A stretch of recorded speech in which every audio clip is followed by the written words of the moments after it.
സദ്ഗുരുവേ ശരണം. എല്ലാവർക്കും ലൈഫ് ഡിവൈൻ്റെ പുതിയ എപ്പിസോഡിലേക്ക് സ്വാഗതം. നമ്മളിപ്പം ആത്മീയമായിട്ടുള്ള ഒരു ഉയർച്ചയ്ക്കും അതിനുള്ള ഒരു താല്പര്യമുള്ള ആൾക്കാരുണ്ടല്ലോ, അവരതിനു വേണ്ടി ശ്രമിക്കുകയും അതിനു വേണ്ടിയുള്ള പരിശ്രമങ്ങളൊക്കെ ചെയ്യുമ്പോൾ അവർക്ക് ഒരുപാട് ബുദ്ധിമുട്ടുകൾ, ഒരുപാട് പ്രശ്നങ്ങളൊക്കെ ഇങ്ങനെ ഉണ്ടാവുന്നതായിട്ട് കേട്ടിട്ടുണ്ട്. അപ്പൊ അതെന്തുകൊണ്ടാണ്, അതിനെന്തെങ്കിലും ഒരു പരിഹാരം ഉണ്ടോ എന്ന് നമ്മൾ പറയണ്ടേ? ആത്മീയമായിട്ട് നമ്മൾ എന്തെങ്കിലും ഒരു താല്പര്യം കാണിക്കുമ്പോൾ നമുക്ക് പ്രശ്നങ്ങൾ ഉണ്ടാവുന്നത് ഒരു വിഷമമല്ലേ? പിന്നെ പിന്നെ ശ്രീ എപ്പോഴും ആത്മീയമായിട്ടുള്ള ഒരു വളർച്ചയെക്കുറിച്ചാണ് കൂടുതൽ സംസാരിക്കുന്നത്. ഇപ്പൊ ഭൗതികമായിട്ടുള്ള ഒരു ഉയർച്ചയും നമുക്ക് ജീവിതത്തിൽ ഇപ്പോൾ ആവശ്യമാണല്ലോ. അപ്പം ഭൗതികമായിട്ടുള്ള ഒരു ഉയർച്ചയും വിജയവും ഒക്കെ ജീവിതത്തിൽ ഉണ്ടാവാൻ നമുക്ക് എന്തൊക്കെ ചെയ്യാൻ പറ്റും എന്നുള്ള കാര്യവും കൂടെ ഒന്ന് പറയണം. പിന്നെ മറ്റൊരു കാര്യം എന്ന് വെച്ചാൽ, ഇപ്പം കഴിഞ്ഞ ദിവസം വാട്സാപ്പിൽ ഒരാൾ ഒരു വീഡിയോ അയച്ചു തന്നു. അപ്പം അതിനകത്ത് ഒരാളിരുന്ന് പറയുന്ന വെച്ചാൽ അയാളുടെ ബ്രദർ മരിച്ചുപോയി, പിന്നെ അവരുടെ വീട്ടിലൊക്കെ കുറേ പ്രശ്നങ്ങൾ. അപ്പം അതിനെല്ലാം അയാൾ പറയുന്നത് നമ്മുടെ ഗുരുസ്ഥാനിയായ അഭിവന്ദ്യ ശിഷ്യപൂജിതയെ കുറിച്ചൊക്കെയാണ് വളരെ മോശമായിട്ട് പറയുന്നത്. അവർക്ക് ഈ ബ്രദർ മരിച്ചതും അങ്ങനെയുള്ള ഇഷ്യൂസിനെല്ലാത്തിനും അവർ ആരോപിക്കുന്നത് ഇങ്ങനെയാണ്. അപ്പോൾ ഇതിനെക്കുറിച്ചൊക്കെ എന്താണ് പറയാനുള്ളത് ഒന്ന് കേട്ടാൽ കൊള്ളായിരുന്നു. ആദ്യമായിട്ട് അദ്ദേഹത്തിൻ്റെ ഇപ്പോൾ കേട്ടതിൽ നിന്ന്, ഇപ്പോൾ അത് ആരായാലും എന്തായാലും എങ്ങനെയായാലും അദ്ദേഹത്തിൻ്റെ കുടുംബത്തിൽ ഉണ്ടായ വിഷമങ്ങൾ അല്ലെങ്കിൽ അദ്ദേഹത്തിന് നേരിട്ട വിഷമങ്ങളിൽ ഖേദിക്കുന്നു. പക്ഷെ എന്നാൽ നമ്മുടെ ജീവിതത്തിൽ ഉണ്ടാകുന്ന സകല പ്രശ്നങ്ങൾക്കും പ്രോബ്ലത്തിനും എല്ലാം അത് നമ്മളിൽ തന്നെയാണ് അതിൻ്റെ റെസ്പോൺസിബിലിറ്റി നമ്മൾ കാണേണ്ടത്. അല്ലാതെ നമ്മളത് പുറമേക്ക് കാണുമ്പോൾ അതിനൊരിക്കലും സൊല്യൂഷനും ഉണ്ടാകുന്നില്ല. അതൊരു തെറ്റായ വീക്ഷണമാണ്. അവനവൻ്റെ ജീവിതത്തിൽ അവനവൻ അനുഭവിക്കുന്ന, ജനിച്ചത് മുതൽ മരിക്കുന്നത് വരെ നമ്മൾ അനുഭവിക്കുന്ന എല്ലാ കാര്യങ്ങളുടെയും ഉത്തരവാദിത്വം നമുക്ക് മാത്രമാണ്. അത് മറ്റാരുടെയും തലയിൽ വെച്ചിട്ട് ഒരു കാര്യമില്ല. അതൊരു തരം എസ്കേപ്പാണ്. അതൊരു വിഷയം. പിന്നെ ഈ വിഷയത്തെ മനസ്സിലാക്കാൻ വളരെ വ്യക്തമായിട്ട്, വളരെ ഇപ്പം പ്രാക്ടിക്കലായിട്ട് വളരെ ഒബ്സർവ് ചെയ്തുകൊണ്ട് നമ്മളിതിനെ മനസ്സിലാക്കുകയാണെങ്കിൽ, ഇപ്പോൾ ഞാൻ തുറന്ന് സംസാരിക്കുന്ന എൻ്റെ ചില അഭിപ്രായങ്ങളും എൻ്റെ നിരീക്ഷണങ്ങളുമാണ്. അപ്പോൾ ഈ കാര്യത്തെ നമ്മൾ മനസ്സിലാക്കണമെങ്കിൽ നമ്മൾ പേഴ്സണൽ ഹേർട്ട് ആവാതെ, ഒന്നും ഒരു പേഴ്സണലായിട്ട് എടുക്കാതെ, വളരെ ഈ കാര്യങ്ങൾക്കെല്ലാം സൊല്യൂഷൻ ഉണ്ടാക്കണമെങ്കിൽ നമ്മൾ ഒബ്സർവ് ചെയ്തുകൊണ്ട് ഒരു നിരീക്ഷണത്തിൻ്റെയാണ് ആവശ്യം. അപ്പോൾ എല്ലാവരും സഹകരിക്കുകയാണെങ്കിൽ സത്യം പറഞ്ഞാൽ വളരെ ക്ലാരിറ്റിയോടുകൂടി നമുക്ക് എല്ലാ കാര്യങ്ങളും മനസ്സിലാക്കാവുന്നതേ ഉള്ളൂ. ഇപ്പോൾ ഈ വിഷയം ഒന്ന് വിശദീകരിക്കുന്നതിൻ്റെ ഭാഗമായിട്ട് ഞാനിപ്പോൾ എൻ്റെ അമ്മയുടെ ഒരു കാര്യം പറയുകയാണ്. അപ്പോൾ ഞാൻ നോക്കുമ്പോൾ എൻ്റെ അമ്മയുടെ ഒരു കുടുംബം എന്ന് പറയുമ്പോൾ അവർ ചെറുപ്പം മുതൽ തന്നെ ഒത്തിരി സാമ്പത്തികമായിട്ടൊക്കെ നല്ല ചുറ്റുപാടിലുള്ള വിദ്യാസമ്പന്നരായിട്ടുള്ള ഒരു കുടുംബ പശ്ചാത്തലത്തിലാണ് അമ്മ ഉള്ളത്. അപ്പോൾ അമ്മയുടെ അച്ഛനും അമ്മയും തന്നെ അന്നത്തെ കാലത്ത് തന്നെ ഗവൺമെൻറ് സർവീസിലായിരുന്നു. അമ്മയൊക്കെ തന്നെ ടീച്ചറാണ്. അപ്പോൾ അമ്മയുടെ സഹോദരങ്ങളെല്ലാവരും ഭയങ്കര എഡ്യൂക്കേഷനൊക്കെ ഉള്ളവരാണ്. അമ്മ അന്നത്തെ കാലത്ത് BA, BEd ഒക്കെ ഉള്ള ഹൈസ്കൂൾ ടീച്ചറൊക്കെയാണ്. അപ്പം നാച്ചുറലായിട്ടും അമ്മയ്ക്ക് ഞാൻ നോക്കുമ്പോൾ ഒരു അഹങ്കാര സ്വഭാവമുണ്ട്. അതായത് കൂടാതെ ഇവരെ സംബന്ധിച്ചാണെങ്കിൽ വളരെ ധാർമ്മികമായും സത്യവും ധർമ്മവും ഒക്കെയുള്ള ഒരു സ്വഭാവമാണ്. അപ്പോൾ ഞാൻ നോക്കുമ്പോൾ ഇങ്ങനെ ഒരു ധാർമ്മികമായും സത്യവും ധർമ്മവും ഒക്കെ സൂക്ഷിച്ച് വരുമ്പോൾ മറ്റുള്ളവർ തെറ്റാണെന്നും കാണുന്ന ഒരു രീതി ഉണ്ടാകാൻ സാധ്യതയുണ്ട്. അത് നമ്മുടെ കോൺഷ്യസ്നെസ്സിൽ ഉണ്ടാകുന്ന ഒരു പ്രശ്നമാണ്. അപ്പം ഞാൻ നോക്കുമ്പോൾ അമ്മയ്ക്ക് പിന്നെ എല്ലാം സംശയമാണ്. അതെന്താ കാരണം എന്ന് വെച്ചാൽ, ഈഗോയിസ്റ്റിക് ആയിട്ട് ഒരു പ്രത്യേക തലത്തിൽ എത്തിക്കഴിഞ്ഞാൽ പിന്നെ ആ ഒരു ഈഗോ ലെസ്നെസ്സിൻ്റെ ഒരു തലത്തിലേക്ക് മെഡിറ്റേറ്റീവായിട്ട് പോയില്ലെങ്കിൽ ഉണ്ടാകുന്ന ഒരു അബദ്ധമാണിത്. അപ്പോൾ അതിനൊരു കാരണമുണ്ട്. ഇപ്പോൾ അമ്മ ഗുരുവിൻ്റെ അടുത്ത് 14-ാമത്തെ വയസ്സിൽ വരികയും പിന്നെ എനിക്ക് തോന്നുന്നു ഒരു 1972 കാലഘട്ടമായപ്പോൾ അമ്മയുടെ അച്ഛൻ ആ കാലത്ത് ഇതേപോലെ ഗുരുക്കന്മാരുടെ അടുത്ത് കുറച്ചു കാലം ചെലവഴിക്കുകയും ഒരു സ്റ്റേജ് കഴിയുമ്പോൾ ചിലപ്പോൾ പല ആൾക്കാരും ഇത് പൂർണ്ണമായിട്ട് ഇതിനോടൊപ്പം അങ്ങ് പരിണമിച്ച് പോകാൻ എല്ലാവർക്കും കഴിഞ്ഞെന്ന് വരില്ല. അപ്പോൾ അമ്മയുടെ അച്ഛൻ ഇങ്ങനെ പിണങ്ങി പോവുകയും അപ്പോൾ അമ്മയ്ക്ക് പിന്നീട് ഗുരുവുമായിട്ട് അകന്ന് നിൽക്കുന്നൊരു കാലഘട്ടം ഉണ്ടായിരുന്നു. പിൽക്കാലത്ത് പിന്നീട് 92-ലാണ് അമ്മ തിരിച്ചു വരുന്നത്. അപ്പോൾ ഈ ഒരു കാലഘട്ടത്തിൽ അമ്മ ഗുരുവിനോടൊപ്പം ചെലവഴിച്ച കാലഘട്ടത്തിൽ ഇപ്പോൾ അമ്മയുടെ പ്രാർത്ഥനയും അല്ലെങ്കിൽ ആത്മാർത്ഥതയെക്കുറിച്ചൊക്കെ ഗുരു തന്നെ മറ്റ് ശിഷ്യന്മാരോട് പറഞ്ഞിട്ടുള്ളതായിട്ട് എന്നോട് പിന്നെ പിൽക്കാലത്ത് ശിഷ്യഭൂതയൊക്കെ പറഞ്ഞിട്ടുണ്ട്. അപ്പം അത്തരത്തിൽ ഇങ്ങനെയെല്ലാം പ്രവർത്തിച്ച് വന്നതിൻ്റെ ഫലമായിട്ട് അമ്മയ്ക്ക് സാത്വികമായിട്ടുള്ള ഒരു അഹന്ത ഉണ്ടായി വന്നതായിട്ട് എനിക്ക് മനസ്സിലായിട്ടുണ്ട്. അപ്പോൾ ഇതിൻ്റെ ഫലമായിട്ട് എന്ത് സംഭവിക്കുന്നു വെച്ചാൽ, ചിന്തകൾ ഇങ്ങനെ കൂടുകയും ഒരു സ്വാർത്ഥപരമായ ഒരു സ്വഭാവം വരികയും കൂടാതെ ഒരുപാട് കഴിവുകൾ അമ്മയെ സംബന്ധിച്ച് ഇപ്പോൾ കാണുന്ന പോലെയല്ല, അന്നത്തെ കാലഘട്ടത്തിൽ പബ്ലിക് മീറ്റിങ്ങുകളിൽ പോലും സംസാരിക്കുകയും അല്ലെങ്കിൽ കവിതകൾ എഴുതുകയും പാട്ട് പാടുക അല്ലെങ്കിൽ ഡാൻസുകൾ കൊറിയോഗ്രാഫി ചെയ്യുക, എന്ത് കാര്യത്തിലും ഭയങ്കര ആക്റ്റീവായിട്ടുള്ള ഒരു വ്യക്തിത്വമായിരുന്നു. അപ്പോൾ ഒരുപാട് ടാലൻറ്റഡ് ഒക്കെ ആയതുകൊണ്ടും താനൊരു സ്പെഷ്യൽ കാറ്റഗറിയാണ് അല്ലെങ്കിൽ തനിക്ക് എന്തോ ഒരു അറിവുണ്ട് എന്നൊക്കെയുള്ളൊരു ചിന്തയും, അപ്പം മറ്റുള്ളവരെല്ലാം തന്നെ ഉപദ്രവിക്കാനും ഇകഴ്ത്താനും ഒക്കെ ശ്രമിക്കുന്നു എന്നുള്ളൊരു ചിന്ത അമ്മയ്ക്ക് രൂഢമൂലമായിട്ട് ഉണ്ടായി വന്നിരുന്നു. അപ്പം അതുകൊണ്ട് തന്നെ അമ്മയുടെ ജീവിതം ഒരു ഹെല്ലായി മാറി എന്നുള്ളതാണ്. അമ്മയെ എല്ലാവരും ഉപദ്രവിക്കുന്നു, ടാർഗറ്റ് ചെയ്യുന്നു എന്നൊക്കെയാണ് അമ്മയുടെ സംശയം. അപ്പോൾ ജോലി സ്ഥലങ്ങളിലായാലും മിത്രാദികളുടെ ഇടയിലെല്ലാം അമ്മ ഇങ്ങനെ ഒരു ടാർഗറ്റ് ചെയ്യപ്പെടുന്നതായിട്ടുള്ള ഒരു ഫീലിങ്ങിൽ വളരെയധികം ദുഃഖിച്ചിരുന്നു, വളരെയധികം ക്ലേശിച്ചിരുന്നു. അപ്പോൾ ഇതൊരു പ്രത്യേകതരം മാനസികാവസ്ഥയാണ്. അപ്പോൾ ഈ മാനസികാവസ്ഥയിൽ മറ്റുള്ളവരെല്ലാം ശത്രുക്കളായിട്ട് തോന്നുകയാണ്. അപ്പോൾ അമ്മ നമുക്ക് തന്നിരുന്ന ഉപദേശങ്ങൾ എന്താണെന്ന് വെച്ചാൽ, ഈ മറ്റുള്ളവരെല്ലാവരും നമ്മളെ ഉപദ്രവിക്കാൻ സാധ്യതയുണ്ട്. തീർച്ചയായിട്ടും അമ്മയുടെ കുറച്ച് ശത്രു സ്വഭാവത്തിലൊക്കെ ഉള്ള വ്യക്തികളുണ്ട്, അമ്മയോട് വളരെയധികം വൈരാഗ്യമുള്ള വ്യക്തിയുണ്ട്. അപ്പോൾ ഈ വ്യക്തികളൊക്കെ ചിലപ്പോൾ എൻ്റെ അടുത്ത് പറയും, അമ്മ അവർ ചിലപ്പോൾ വിഷം തരും, അപ്പോൾ അല്ലെങ്കിൽ മറ്റുള്ളവർ ഇങ്ങനെ ഉപദ്രവിക്കും, അവിടെ ചെന്നാൽ ഒന്നും കഴിക്കരുത് എന്നെല്ലാം നമ്മളെ പഠിപ്പിച്ചിട്ടുണ്ട്. അപ്പോൾ നമ്മുടെ സഹോദരി ഞാൻ നോക്കുമ്പോൾ ഇതെല്ലാം പേടിച്ച് ഭയന്ന് ഇതെല്ലാം അമ്മയുടെ ഉപദേശങ്ങൾ വിശ്വസിക്കുകയും, ഞാൻ പക്ഷേ എന്നെ സംബന്ധിച്ച് നമ്മളൊരു നിരീക്ഷണത്തിൽ ജീവിക്കുന്നതായതുകൊണ്ട് നമ്മൾ ഇതെല്ലാം തെറ്റിച്ച് നോക്കുകയാണ്. കാര്യം ഞാൻ വിചാരിക്കുന്നത് നമ്മളെ എന്തിനാണ് ആൾക്കാർ കൊല്ലുന്നത് അല്ലെങ്കിൽ ഉപദ്രവിക്കുന്നത്, ഒരു കാര്യമില്ലാതെ. അപ്പോൾ ഈ രീതിയിൽ ചിന്തിച്ചിരുന്നുകൊണ്ട് ഞാൻ അന്നത്തെ കാലത്ത് ഒരു ഫ്രീ ആയിരുന്നു. അതേസമയം ഞാൻ നോക്കുമ്പോൾ അമ്മയുടെ ഉപദേശം സ്വീകരിക്കുക വഴി എൻ്റെ സഹോദരിക്ക് ഒരുപാട് പ്രശ്നങ്ങളായിരുന്നു. സ്കൂളിലും മറ്റ് സ്ഥലങ്ങളിലും എല്ലാം ഒരുപാട് പ്രശ്നങ്ങളാണ്. അപ്പോൾ ഞാൻ നോക്കുമ്പോൾ അമ്മയുടെ അമ്മയുമായിട്ട് ചെല്ലുമ്പോൾ അമ്മയുടെ അമ്മയ്ക്കും ഇതുപോലത്തെ ഒരുപാട് പ്രശ്നങ്ങൾ, ഒരുപാട് പേര് ഉപദ്രവിക്കുന്നതും ടാർഗറ്റ് ചെയ്യുന്നതും ശത്രുക്കളായിട്ട്. അപ്പോൾ ഇവർ തമ്മിൽ ഇങ്ങനെ ഈ ശത്രുക്കളെക്കുറിച്ച് മൊത്തം പറഞ്ഞ് രണ്ടുപേരും പരസ്പരം വിഷമങ്ങൾ മൊത്തം തീർക്കുന്ന ഇവർ രണ്ടുപേരും കൂടെ ഈ ശത്രുക്കൾ ജീവിതത്തിൽ നേരിടുന്ന യുദ്ധങ്ങൾ അവരുടെ മനസ്സുകൊണ്ടുള്ള യുദ്ധങ്ങളാണ്. ഈ യുദ്ധങ്ങളെക്കുറിച്ചാണ് ഇവർ ചർച്ച ചെയ്യുന്നത്. രണ്ടുപേർക്കും ഭയങ്കര സുഹൃത്ത് ബന്ധമാണ്. അപ്പം ഞാനിതെല്ലാം കേട്ട് ഇങ്ങനെ വളരുകയാണ്. അപ്പോൾ എനിക്കും എൻ്റെ ജീവിതത്തിൽ സ്കൂളിലും ഒക്കെ പഠിക്കുമ്പോൾ ഒരുപാട് വിഷമങ്ങളൊക്കെ ഉണ്ടായിട്ടുണ്ട്. പക്ഷേ ഇതൊക്കെ സഹിക്കുകയാണ്. കാര്യം ഇതെല്ലാം സഹിക്കണമെന്നുള്ള ഒരു അറിവ് എങ്ങനെയോ നമുക്ക് ചെറുപ്പത്തിൽ തന്നെ കിട്ടി. അപ്പോൾ ഒരുപാട് കാര്യങ്ങൾ നമ്മൾ സഹിക്കേണ്ടി വരും. ഇപ്പോൾ മനുഷ്യരായിട്ടൊരു സമൂഹമായിട്ട് ജീവിക്കുമ്പോൾ ഒരുപാട് എന്തെങ്കിലും പലതരത്തിലുള്ള സ്വഭാവങ്ങളും കുഴപ്പങ്ങളൊക്കെ ഉള്ള ആൾക്കാരുണ്ടല്ലോ. എല്ലാവരും ഒരുപോലെ ഇരിക്കില്ലല്ലോ. അപ്പോൾ നമ്മൾ പലതും സഹിച്ച് തന്നെ സമൂഹ ജീവിയായിട്ട് പോകുമ്പോൾ നമ്മൾ സഹിക്കുക എന്നുള്ളൊരു സംഭവം മനുഷ്യൻ്റെ ഭാഗത്ത്. അപ്പോൾ ഈ ഒരു സ്വഭാവം അറിയാതെ ഒരുപാട് വിഷമിച്ചിട്ടുണ്ട് അമ്മയൊക്കെ.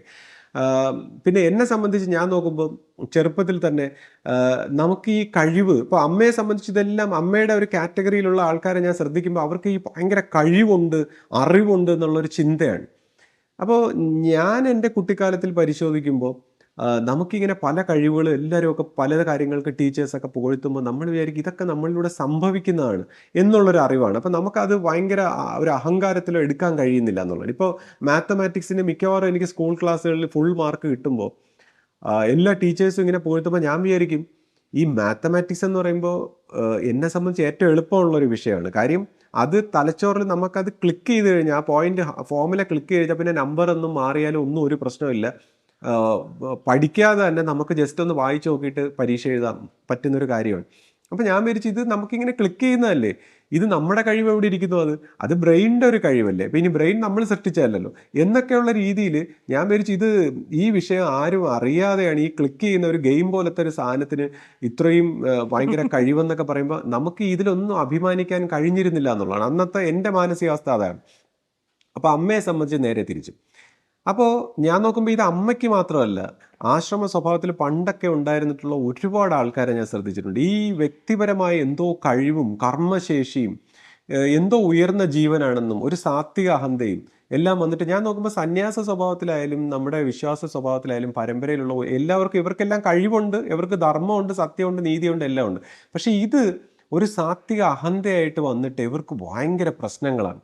ഞാൻ നോക്കുമ്പോൾ എല്ലാവരും ഇവർക്ക് ശത്രുക്കളാണ്, ഉപദ്രവകാരികളാണ്, എല്ലാവരോടും ദേഷ്യമാണ്, പകയാണ്. ഇങ്ങനെ ഒരു പ്രശ്നമുണ്ട്. അപ്പോൾ ഇത് ഞാൻ വളരെയധികം ഒബ്സർവ് ചെയ്ത് മനസ്സിലാക്കിയിട്ടുള്ള കാര്യമാണ്. അപ്പോൾ ഈ കാലഘട്ടത്തിൽ നമ്മൾ ആശ്രമത്തിൽ വരുമ്പോൾ അമ്മ എന്നോട് ഒരിക്കൽ പറയുകയാണ്, ശിഷ്യപൂജിതയ്ക്ക് നമ്മളോട് ദേഷ്യമാണ്, ശത്രുതയാണ്. അപ്പോൾ അന്ന് അമൃതാജന്യായിട്ടാണ് നമ്മൾ വിജയിക്കുക. അപ്പോൾ ഞാൻ ചോദിച്ചു അതെന്ത് കാര്യം? അപ്പോൾ അക്കാലത്ത് അന്ന് നമ്മൾ ഗുരുവിനെ കാണാൻ പറ്റുന്ന സമയത്ത് നമ്മളെ ഈ സാത്വികന്യോട് ചെന്ന് സംസാരിച്ചു കഴിഞ്ഞാൽ നമ്മൾ ഏത് രാത്രിയോ പകൽ ഏത് സമയത്ത് വന്നാലും നമ്മളെ ഗുരുവിൻ്റെ റൂമിൽ കൊണ്ടുപോയി കാണിക്കും. അപ്പോൾ നമുക്ക് ഗുരുവിനോട് പേഴ്സണലായിട്ട് സംസാരിക്കാനും പാദ നമസ്കാരം ചെയ്യാനും എല്ലാത്തിനും ഉള്ളൊരു സാഹചര്യം കിട്ടിയിട്ടുണ്ട്. സാത്വികന്യോടുള്ള നന്ദി ഞാനത് എക്കാലവും ഓർക്കുന്ന ഒരു കാര്യമാണ്. നമുക്ക് അങ്ങനെ ഒരു സഹായം ചെയ്തു തന്നിട്ടുണ്ട്. എനിക്ക് തോന്നുന്നു ശിഷ്യപൂജയോട് അമ്മ പറഞ്ഞിട്ട് അമ്മയെ കാണിച്ചിട്ടുണ്ടാവില്ല.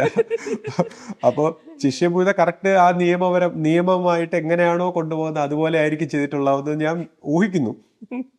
എന്നാലും അമ്മ എൻ്റെ അടുത്ത് പറഞ്ഞു, അപ്പോൾ ശിഷ്യപൂജിതയ്ക്ക് നമ്മളോട് സ്നേഹമില്ല, നമ്മളോടൊരു വൈരാഗ്യമാണെന്നാണ് പഠിപ്പിച്ചേക്കുന്നത്. അപ്പം ഞാനിങ്ങനെ ഒബ്സർവ് ചെയ്യാണ്. നമ്മളെല്ലാം കാര്യം ഈ അമ്മ പറയുന്ന അമ്മയുടെ ഈ നിരീക്ഷണങ്ങളിൽ ഇങ്ങനെ ഒരു മിസ്റ്റേക്ക് ഉണ്ടെന്ന് മനസ്സിലാക്കിയതിന് ശേഷം ഞാൻ അമ്മ പറയുന്നത് വിശ്വസിക്കില്ല.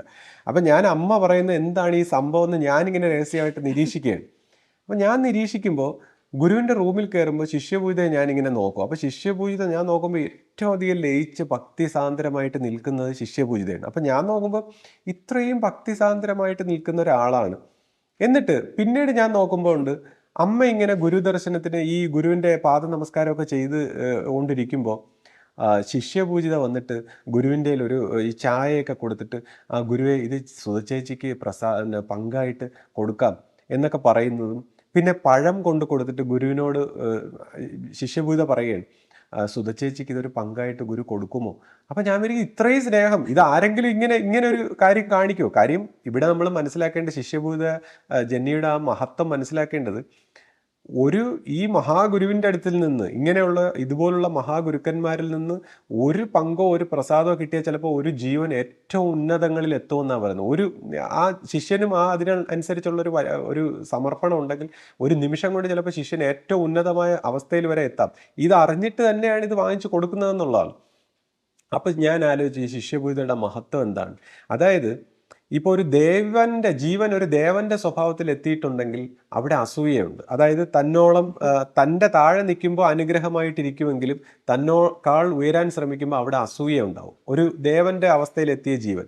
ഇനിയിപ്പോൾ ഒരു ഋഷിയുടെ അവസ്ഥയിലെത്തിയ ജീവനാണെങ്കിൽ തൻ്റെ താഴെ നിൽക്കുമ്പോൾ അനുഗ്രഹമായിട്ടും തന്നേക്കാൾ മുകളിൽ പോകുമ്പോൾ അവിടെ ഒരു വിഷമം ഉണ്ടാവും.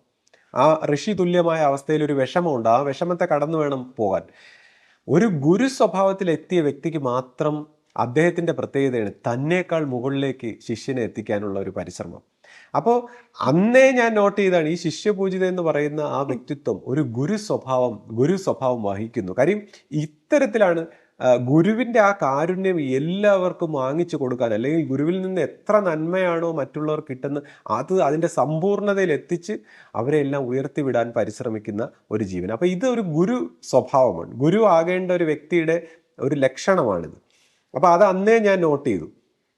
അപ്പോൾ അതിനുശേഷം പിൽക്കാലത്ത് ഗുരു ആദിസങ്കല്പത്തിൽ ലയിച്ചതിന് ശേഷം പെട്ടെന്ന് അതിനുശേഷം പിന്നീട് അമ്മയ്ക്ക് ശിഷ്യപൂജിതയുടെ മുമ്പിൽ എല്ലാവരും ഗുരുസ്ഥാനത്ത് കണ്ട് നമസ്കരിക്കുന്നു എന്ന് കണ്ടപ്പോൾ അമ്മയ്ക്ക് വിഷമമായി.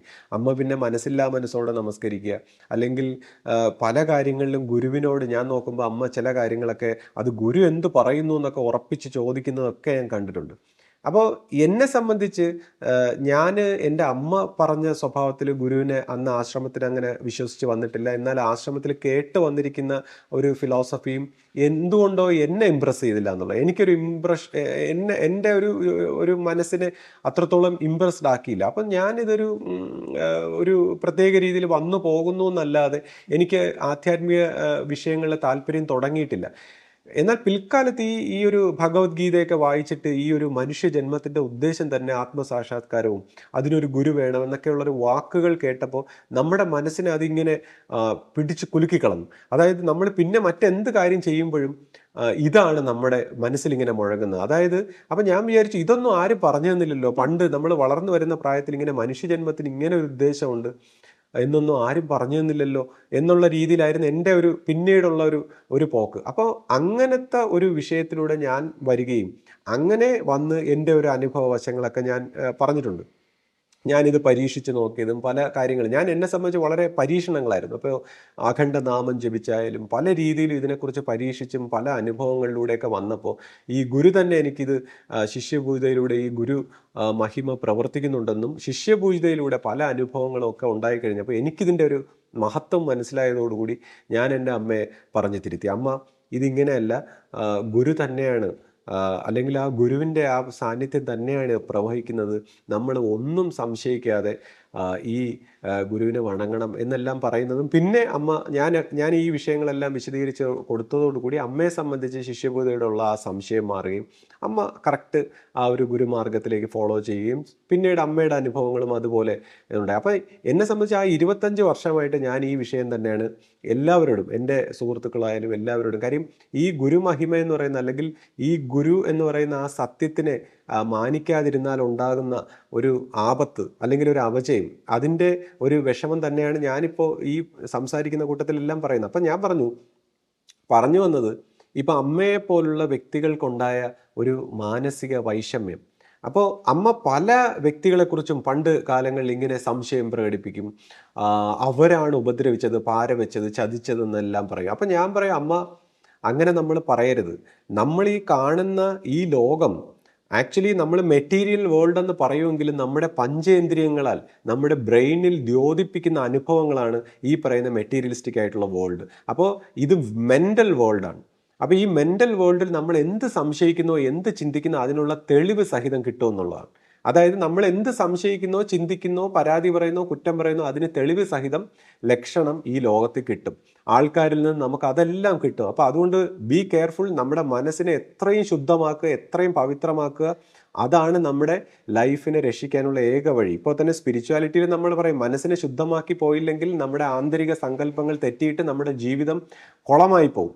അപ്പോൾ ആദ്യം മനസ്സിനെ ശുദ്ധമാക്കിയിട്ട് ആധ്യാത്മിക രംഗങ്ങളിൽ ഉയർന്നു പോകാവൂ. അല്ലെങ്കിൽ നമ്മുടെ ഫ്രീക്വൻസിക്ക് അനുസരിച്ചുള്ള പൈശാചിക രൂപങ്ങളെയും ഈ പറയുന്ന വേതാള നഗരം എന്നൊക്കെ പറയുന്ന സ്റ്റേജിലൂടെ കടന്നു പോകുമ്പോൾ നമ്മൾ ഏറ്റവും വലിയ നെഗറ്റീവായിട്ടുള്ള ഒരു സ്റ്റേജിലേക്ക് ആയിപ്പോവും. അതുകൊണ്ട് നമ്മുടെ മനസ്സിനെ പവിത്രമാക്കേണ്ടതും ശുദ്ധമാക്കേണ്ടതും സമാധാനത്തിൽ എത്തിക്കേണ്ടതും വളരെയധികം നമ്മുടെ റെസ്പോൺസിബിലിറ്റിയാണ്.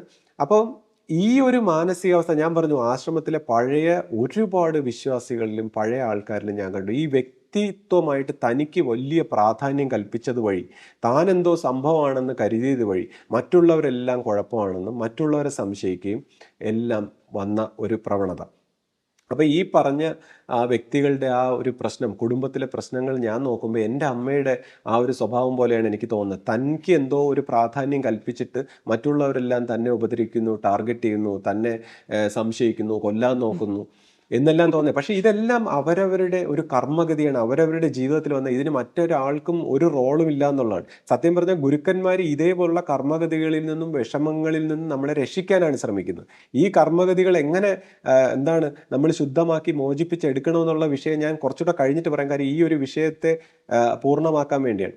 അപ്പോൾ ഇതുപോലുള്ള മാനസിക വൈഷമ്യങ്ങൾ ഉണ്ടാകുമ്പോൾ നമ്മൾ ഒട്ടും തന്നെ സംശയിക്കരുത്. അതായത് ശരീരത്തിന് രോഗമുണ്ടാകുന്നത് പോലെ തന്നെ മനസ്സിനും രോഗമുണ്ടാകാൻ സാധ്യതയുണ്ട്. കാര്യം അതിൽ നമ്മൾ ഒട്ടും വിഷമിക്കേണ്ട കാര്യമില്ല. ശരീരത്തിൻ്റെ രോഗം പോലെയേ ഉള്ളൂ. കാര്യം മനുഷ്യൻ എന്ന് പറയുന്ന ഈ സ്പീഷീസ് വളരെ കോംപ്ലിക്കേറ്റഡ് ആയിട്ടുള്ള ഒരു നെർവസ് സിസ്റ്റവും ഒരു ബയോളജിക്കൽ സിസ്റ്റമാണ്. അപ്പോൾ ഇതിനകത്ത് ഇത് വളരെ കോംപ്ലിക്കേറ്റഡ് ആണ്. അപ്പോൾ ഇതിന് മാനസികമായിട്ടുള്ള വൈഷമ്യങ്ങൾ വരാൻ 100% ചാൻസ് ഉണ്ട് എല്ലാ വ്യക്തികൾക്കും. കാര്യം മനുഷ്യൻ്റെ പിന്നെ പൊതുജനങ്ങളെല്ലാം ഒരു പ്രത്യേക മാനസിക നിലയിൽ പോകുന്നുണ്ടാണ് എല്ലാം നമ്മൾ നോർമൽ എന്ന് പറയുന്നത്. ആക്ച്വലി നമ്മുടെ ഈ ബയോളജിക്കൽ നെർവസ് സിസ്റ്റം മാനസിക രോഗത്തിന് അടിമയാണ്.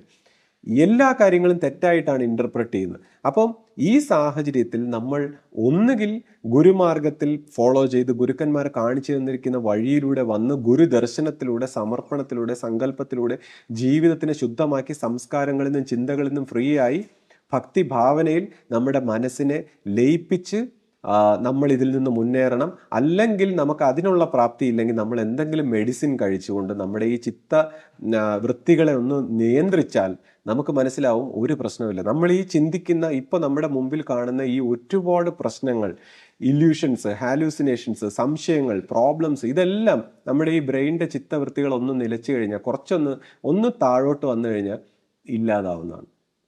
ഇത് നമുക്ക് വ്യക്തമായിട്ട് മനസ്സിലാവുന്നതാണ്. ഒന്നീ മെഡിറ്റേറ്റീവ് ആയിട്ടുള്ള ഒരു ആധ്യാത്മിക വഴിയിലൂടെയാണ് അതിന് ശരിയായ നിർമ്മാർജ്ജനം ചെയ്യേണ്ടത്. മരുന്ന് കഴിച്ചുകൊണ്ടായ സപ്രസ് ചെയ്യാനേ പറ്റൂ. എന്നാലും താൽക്കാലികമായിട്ട് മരുന്ന് കഴിച്ചുകൊണ്ടെങ്കിലും നമ്മൾ ഇതുപോലുള്ള ഈ മാനസിക വൈഷമ്യങ്ങളിൽ നിന്ന് മോചനം നേടിയിരിക്കണം. അല്ലെങ്കിൽ വളരെ ഈ പറഞ്ഞ പോലുള്ള ആപത്തുകൾ മറ്റുള്ളവരെ മേലിൽ നമുക്ക് എല്ലാ കുറ്റാരോപണങ്ങളും ചെയ്ത് നമ്മൾ തന്നെ സ്വയം പരിഹാസ്യമായി പോകും സമൂഹത്തിൻ്റെ മുന്നിൽ. പിന്നെ ഇപ്പോൾ ഒരു സെക്കൻഡ് ഗുരുവിൻ്റെ ഒരു ഒരു സ്ഥാനം ഇവോൾവ് ചെയ്ത് വന്ന ഒരു സാഹചര്യത്തിലുണ്ടായ ഈ ഒരു സംശയങ്ങൾ, അപ്പോൾ ഇതും എൻ്റെ നിരീക്ഷണങ്ങളാണ്, ഞാൻ മനസ്സിലാക്കിയ ഒരു നിരീക്ഷണങ്ങളാണ്. അപ്പോൾ ഇവിടെയും നമ്മൾ വിഷമിക്കാതെ ഒരു ഹേർട്ടാവാതെ വളരെ നിഷ്പക്ഷമായിട്ട് നമ്മൾ ഒബ്സർവ് ചെയ്യണമെങ്കിൽ ഇതിൻ്റെ കാര്യവും നമുക്ക് മനസ്സിലാക്കാൻ പറ്റും. അതായത് ഇപ്പോൾ അന്നത്തെ കാലത്ത് ഗുരുവിനോടൊപ്പം കുറേ സ്ത്രീകൾ, അപ്പോൾ ഈ സ്ത്രീകളായിട്ടുള്ള കുറേ വ്യക്തികൾക്ക് ദർശനങ്ങളും അനുഭവങ്ങളും ഒക്കെ ഉണ്ടായി തുടങ്ങി. അപ്പോൾ ഇവർ ഈ ഭർത്താക്കന്മാരുടെ മുമ്പ് എന്തെങ്കിലും ഒരു വില ഉണ്ടാകാനൊക്കെ വേണ്ടി കുറച്ച് ദൈവികമായ പരിവേഷവും അവർക്ക് ദർശനങ്ങളൊക്കെ ഉണ്ട്. അപ്പോൾ ഭർത്താക്കന്മാരെ നിയന്ത്രിക്കാനായിട്ടുള്ള ഒരു വെപ്പണായിട്ടൊക്കെ മാറ്റിയ ഒരുപാട് സ്ത്രീകളെ ഞാൻ കണ്ടിട്ടുണ്ട്. അവർ ഈ ദർശനങ്ങളൊക്കെ പറഞ്ഞ് എന്തോ ഒരു പവിത്രതയും എന്തോ ഒരു ദിവ്യത്വവും, അത് മനുഷ്യ സഹജമാണ്, സ്വാഭാവികമായിട്ട് മനുഷ്യൻ്റെ മനസ്സിൽ അങ്ങനെയൊക്കെ വന്നു പോകും. ആരെയും ഞാൻ കുറ്റപ്പെടുത്തുകയല്ല, പക്ഷേ ഇത് ഒബ്സർവ് ചെയ്യണം എന്താണ് കോസ് എന്നുള്ളത്. അപ്പം നാച്ചുറലി ഇത്തരത്തിലുള്ള ഒരുപാട് സ്ത്രീകൾക്ക് ശിഷ്യപൂജയോട് ഭയങ്കരമായ അസൂയ ഉണ്ടായിരിക്കുകയാണ്. അപ്പോൾ ഈ അസൂയ ഉണ്ടാവാൻ സ്വാഭാവികമാണ്, ഇത് കളക്റ്റീവായിട്ടുള്ള മനുഷ്യ മനസ്സിൻ്റെ ഒരു കുഴപ്പമാണ്. അപ്പോൾ ഞാൻ നോക്കുമ്പോൾ അന്നുണ്ടായിരിക്കുന്ന ഒരുപാട് സന്യാസിനിമാർക്കും ഈ പറയുന്ന ഈ സ്ത്രീകൾക്കും എല്ലാം ശിഷ്യപൂജയോട് കടുത്ത അസൂയായിരുന്നു. കാര്യം ഗുരുവിൻ്റെ പ്രിയ ശിഷ്യ എന്നുള്ള രീതിയിൽ വലിയ ഒരു ആധ്യാത്മിക പുരോഗതി ഉണ്ടാകുമ്പോൾ ഇപ്പോൾ നമ്മൾ പറയും സൂക്ഷ്മത്തിൽ നിന്ന് ഒരുപാട് അസൂയയും എതിർപ്പുകളും ആധ്യാത്മികമായി ഉയരുന്നവർക്കുണ്ടാവും. സൂക്ഷ്മത്തിൽ മാത്രമല്ല സ്ഥൂലത്തിലുള്ള മനുഷ്യരിലൂടെയും അതിൻ്റെ ഇൻഫ്ലുവൻസിൻ്റെ ഫലമായിട്ട് മനുഷ്യർക്ക് കളക്റ്റീവായിട്ടുള്ള ഒരു അസൂയ ഉണ്ടാവും. അപ്പോൾ ഈ സ്ത്രീകളുടെ അസൂയ ഒരു പ്രത്യേക രീതിയിലാണ്, അവർ നശിപ്പിക്കാൻ എന്തും പറയും എന്തും ചെയ്യുമെന്ന് പറയുന്നത് പോലെ തന്നെ പുരുഷന്മാരുടെ ഭാഗത്തും എല്ലാവർക്കും ഈ ആധ്യാത്മികമായി ഉയരുന്ന ഒരു വ്യക്തിയോട് കളക്റ്റീവായിട്ട്, അത് ഒരു പൈശാചിക പ്രവർത്തനമാകാം എന്തുമാകാം, അത് ഒരു അസൂയ സ്വഭാവത്തിൽ വലയം ചെയ്ത് വന്നിരിക്കുകയാണ്. അപ്പോൾ എന്തു പറ്റി, ഇത്തരത്തിലുള്ളൊരു അസൂയ സ്വഭാവം ഒരു വശത്ത്, പിന്നെ ഈ ആധ്യാത്മികമായ വിഷയങ്ങൾ മനസ്സിലാക്കാനുള്ള പരിമിതി അത് മറ്റൊരു വശത്ത്. ഇപ്പോൾ ആധ്യാത്മിക വിഷയങ്ങൾ മനസ്സിലാക്കാനുള്ള ഒരു പരിമിതി എന്താണെന്ന് വെച്ചാൽ, ഇപ്പം നമ്മളെല്ലാം ഗുരുവിൽ നിന്ന് കേട്ടിട്ടുണ്ട്, ഇപ്പോൾ ഈ സത്യത്രാണൻ എന്ന് പറയുന്ന ഒരു തെറ്റ്, ആ ഒരു തെറ്റിൻ്റെ വശം. അപ്പോൾ ഈ സത്യത്രാണൻ എന്ന് പറയുന്ന തെറ്റ് എല്ലാവരും ഏതോ ഒരു സത്യത്രാണൻ്റെ തലയിൽ വെച്ച് രക്ഷപ്പെടാനാണ് നമ്മുടെ പൊതുവേ ഉള്ളൊരു പരിശ്രമം. പക്ഷേ ഈ സത്യത്രാണൻ എന്ന് പറയുന്ന തെറ്റ് ഹ്യൂമൻ കോൺഷ്യസ്നെസ്സിൽ സംഭവിച്ചതാണ്. അതിൻ്റെ ഫലമാണ് നമ്മൾ ഓരോരുത്തരും, ഈ ക്രിയേഷനിലുള്ള ഓരോ മൈൻഡും സത്യത്രാണൻ എന്ന് പറയുന്ന തെറ്റിൻ്റെ ഭാഗമായി നെഗറ്റീവായിട്ട് ഇവോൾവ് ആയിട്ടുള്ള ഒരു മൈൻഡാണ് ഹ്യൂമൻ മൈൻഡ്. അതൊരു ഒരു പ്രത്യേക തലം വരെ വ്യാപിച്ചു നിൽക്കുന്ന ഒരു വിപത്താണ് ഈ സത്യത്രാണൻ്റെ തെറ്റ്. അപ്പം ആരായാലും ഈ സൃഷ്ടിയിൽ ഈ കോൺഷ്യസ്നെസ്സിൽ പ്രവർത്തിക്കുന്ന എല്ലാ വ്യക്തികളുടെയും മൈൻഡ് ഇത് തന്നെയാണ്. മൈൻഡ് എന്ന് പറഞ്ഞാൽ പ്രത്യേകമായിട്ട് വെളിയിൽ നിന്നൊരു മൈൻഡ് കൊണ്ടുവരാൻ പറ്റില്ല, യൂണിവേഴ്സലായിട്ടൊരു ഒറ്റ മൈൻഡേ ഉള്ളൂ. അപ്പോൾ ഈ മൈൻഡ് ഈ പറയുന്ന ഈ സത്യത്രാണൻ്റെ മിസ്റ്റേക്കിൽ നിന്ന് വന്ന മൈൻഡ് ആയതുകൊണ്ട് ഇത് ഒരു വിധത്തിലുള്ള ആർക്കും ഇതിനെ അതിവർത്തിച്ച് ചിന്തിക്കാൻ പറ്റില്ല എന്നുള്ളതാണ്. കൂടാതെ ഈ ചിന്തകൾ തന്നെ ഏത് രീതിയിലാണ്, ഇപ്പം നമ്മൾ ഓരോ വ്യക്തികളും വിചാരിക്കുന്നത് നമ്മളെല്ലാവരും ഓരോരുത്തരും ഇങ്ങനെ വ്യക്തിഗതമായിട്ട് ഒന്ന് ചിന്തിക്കുന്നു എന്നുള്ളതാണ്. ഇത് നമ്മുടെ ചിന്തയല്ല, ഈ ചിന്തകൾ അന്തരീക്ഷത്തിൽ പ്രകൃതിയിൽ ഓൾറെഡി ഉള്ളതാണ്. നമ്മുടെ ഓരോരുത്തരുടെയും അവസ്ഥയ്ക്കനുസരിച്ച് ഓരോരുത്തർക്കും കോൺഷ്യസ്നെസ്സിൽ ഇങ്ങനെ ഒരു തലങ്ങൾ പറഞ്ഞിട്ടുണ്ട്. അപ്പോൾ ഈ ഓരോരുത്തരുടെയും കോൺഷ്യസ്നെസ്സിൻ്റെ തലം ഏത് സെൻറ്ററിൽ അവൻ്റെ ബോധം വികസിച്ചിട്ടുണ്ടോ അതിനനുസരിച്ചുള്ള ചിന്തകൾ അയാളുടെ മൈൻഡിലേക്ക് ഇങ്ങനെ വരും, അയാളുടെ മൈൻഡിലേക്ക്. അപ്പോൾ ഓരോരുത്തരും ഏത് അവസ്ഥയെ പ്രതിനിധീകരിക്കുന്നോ അതിനനുസരിച്ചുള്ള ചിന്തകളാണ് ഓരോരുത്തർക്കും കിട്ടുന്നത്. അപ്പോൾ ഇത് എവൻ ചിന്തിക്കുന്നു, ഓരോ വ്യക്തികളും നമ്മൾ ചിന്തിക്കുന്നു എന്ന് തോന്നുകയാണ്. പക്ഷേ ഇതിങ്ങനെ പിന്നെ ഓരോ തലത്തിനനുസരിച്ചാണ് ചിന്ത. അപ്പോൾ ഈ ആധ്യാത്മികമായ ചിന്തകൾ ഏറ്റവും ഉയർന്ന തലത്തിലാണ്, ഏറ്റവും ഉയർന്ന വൈബ്രേഷനിലാണ്, പ്യുവറായിട്ടുള്ള അഹന്ത ഇല്ലാതെ ഉള്ള സച്ചിന്തകളും നല്ല ധാർമ്മികമായ ചിന്തകളും എല്ലാം ഉണ്ടാകുന്നത്. അതേസമയം സാധാരണ വ്യക്തികളെ സംബന്ധിച്ച് ഈ താഴെ തട്ടിലുള്ള ചിന്തകളാണ് ലഭിക്കുന്നത്. അപ്പോൾ ഈ ചിന്തകൾ വെച്ചുകൊണ്ട് ആധ്യാത്മികമായ വിഷയങ്ങൾ എങ്ങനെ വിലയിരുത്തും ഓരോ വ്യക്തികളും? ആർക്കും ഇത് വിലയിരുത്താൻ പറ്റുന്നുള്ളൂ. അതുകൊണ്ടാണ് ഈ ഗുരുമാർഗത്തിൻ്റെ പ്രസക്തി. അപ്പോൾ ഈ ഒരു ഗുരുവിൻ്റെ ആവശ്യമുണ്ടെന്ന് പറയാനുള്ള കാരണം ഇതാണ്. ഈ ഗുരുക്കന്മാരുടെ വാക്കുകളെ പോലും തെറ്റിദ്ധരിക്കുക എന്നുള്ളതാണ്. ഓരോ വ്യക്തികളും ബുദ്ധിപരമായി മാത്രമേ മനസ്സിലാക്കാൻ പറ്റൂ. ഈ ബുദ്ധി എന്ന് പറയുമ്പോൾ ഈ സത്യത്രാണൻ്റെ മിസ്റ്റേക്കിൻ്റെ ഭാഗമാണ് ഈ ബുദ്ധിയും ഈ അഹന്ത തൊട്ട് താഴോട്ടുള്ള സകലതും ഈ മിസ്റ്റേക്കിൻ്റെ ഭാഗമാണ്. അപ്പോൾ ഇവിടെയാണ് ഒരു വ്യക്തി എങ്ങനെ വിജയിക്കും, എങ്ങനെ അയാൾ ചിന്തിക്കുക, എന്ത് ചിന്തിച്ചാലും ഇത് ഈ നെഗറ്റീവായിട്ടുള്ളൊരു മൈൻഡല്ലേ ഉപയോഗിക്കുന്നു. അപ്പോൾ ഈ ഒരു സാഹചര്യത്തിൽ നിഷ്പക്ഷമായി ഒബ്സർവ് ചെയ്യാൻ, വളരെ ക്ലിയർ ആയിട്ട് മൈൻഡിനെ ഉപയോഗിക്കാതെ ഒബ്സർവ് ചെയ്യാൻ പറ്റുന്ന ഒരു ക്ലാരിറ്റിയൊക്കെ ഉള്ള വ്യക്തികൾക്ക് മാത്രമാണ് ഇതിൽ നിന്ന് ഒരു സ്വല്പമെങ്കിലും, അതും ഒരു ചെറിയ രീതിയിലെങ്കിലും ഇതിൽ നിന്നൊന്ന് മാറി നിൽക്കാൻ കഴിയുന്നത്. അല്ലെങ്കിൽ ഉന്നതമായ അവസ്ഥയിൽ പോലും ഈ പൈശാചിക ശക്തി വിശേഷങ്ങൾ അല്ലെങ്കിൽ ഇത് ചിന്താരൂപത്തിൽ കയറാനുള്ള സാധ്യതയുള്ളപ്പോൾ ഒരു ചെറിയ രീതിയിൽ പോലും മഹാത്മാക്കൾക്ക് പോലും വളരെ ബുദ്ധിമുട്ടേണ്ടി വന്നു എന്ന് പറയുമ്പോൾ സാധാരണക്കാരുടെ അവസ്ഥ എന്താവും? അപ്പോൾ ഇങ്ങനെ ഒരു സാഹചര്യത്തിൽ ഈ അസൂയ സ്വഭാവത്തിലുള്ള ഒരു എതിർപ്പ്, പിന്നെ ഈ ഗുരുമാർഗങ്ങൾ മനസ്സിലാക്കാൻ പറ്റാത്തതിൻ്റെ ഒരു വിഷമം, അപ്പോൾ ഈ സാഹചര്യത്തിലാണ് ഈ ശിഷ്യഭൂതയുടെ ഒരു ട്രാൻസിഷൻ നടക്കുന്നത്.